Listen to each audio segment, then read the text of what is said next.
Hello, friends, and welcome to Take Two for this Wednesday, the 22nd of May, 2024. I'm Jeannie, and I am so glad you've decided to come along for the ride on this hump day. Well, recently I got a telephone call from a friend I'm going to call Pam, and she worked alongside a gal called we'll call her Linda, and they work in an office together, and their boss had to go out of town for a couple of days, so he entrusted Linda with a big caseload of work to do in his absence, and she assured him she could do it, and that was fine. Well, after a couple of days, she realized she couldn't do this by herself, so she called on Pam to help her out. And before you know it, Pam was doing most of it, and she was doing a great job. Well, boss comes back from being out of town and went berserk. He really went off, not on Linda for passing it over, but to Pam, because he insisted that she was trying to take over his job and couldn't wait for him to get out of town so that she could do his job and everyone could say what a great job she did and maybe even push him out and she could have a promotion or whatever, ridiculous nonsense. And she cried and she said to me on the phone, "What can I do? How do I fix this? Have you ever been through this? Have you ever been falsely accused of something?" And my thoughts went back to a time when I was. And I'll tell you, it's not a pretty thing to be falsely accused. I remember a time where I got a telephone call from someone I barely knew. And during this phone call, this woman on the other end said she belonged to a group of people. And we'll just leave it at that. She belonged to this group of people. And I didn't know any of them. I had met one of them once, maybe at a luncheon or something like that. And this person just didn't like me.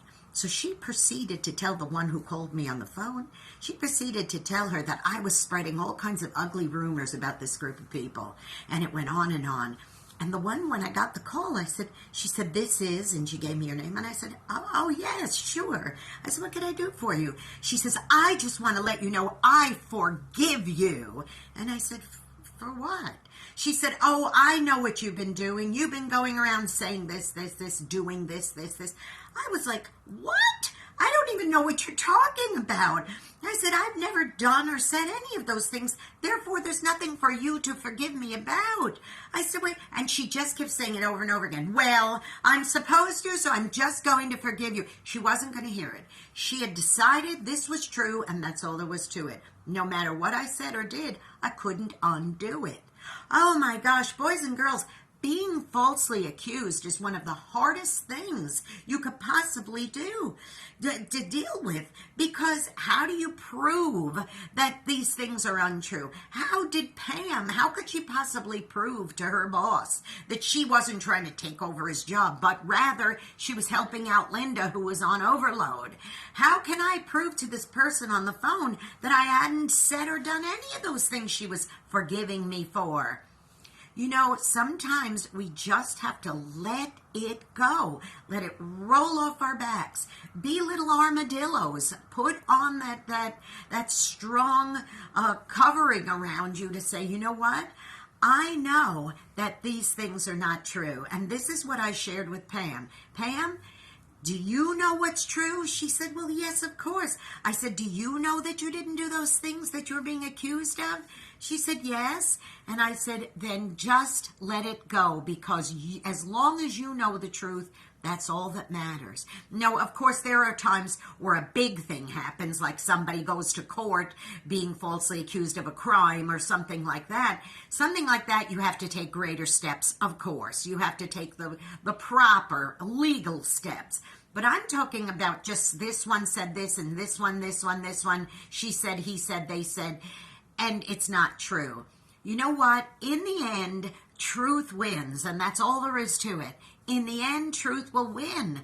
So if you've been falsely accused, just remember, as long as you know the truth, that's all that matters, because you can't go out to argue your case. Just believe that you are true. You know that this is true.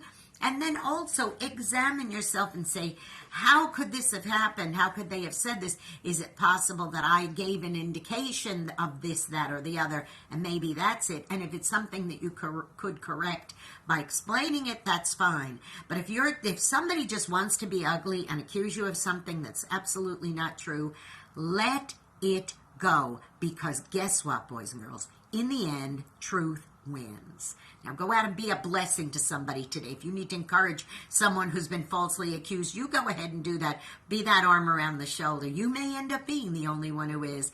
Don't forget, boys and girls, tune into my program Through the Eyes of a New York Woman every Saturday on UltimateOldiesRadio.com, 9 Eastern, 8 Central AM and PM, and an encore presentation on Oldies700.com on Sundays at 5 Eastern, 4 Central AM and PM. And don't forget also to subscribe to this YouTube channel if you haven't done so already. Jeanne Sigler, JeanneSigler. Hit that notification bell. Don't forget to hit the like because it helps with the algorithms. And of course, please, one last thing, don't forget to follow me on X. It's at Jeanne NY Woman, at JeanneNY Woman. All right, you be blessed. Take care, and I'll see you next time. Bye-bye for now.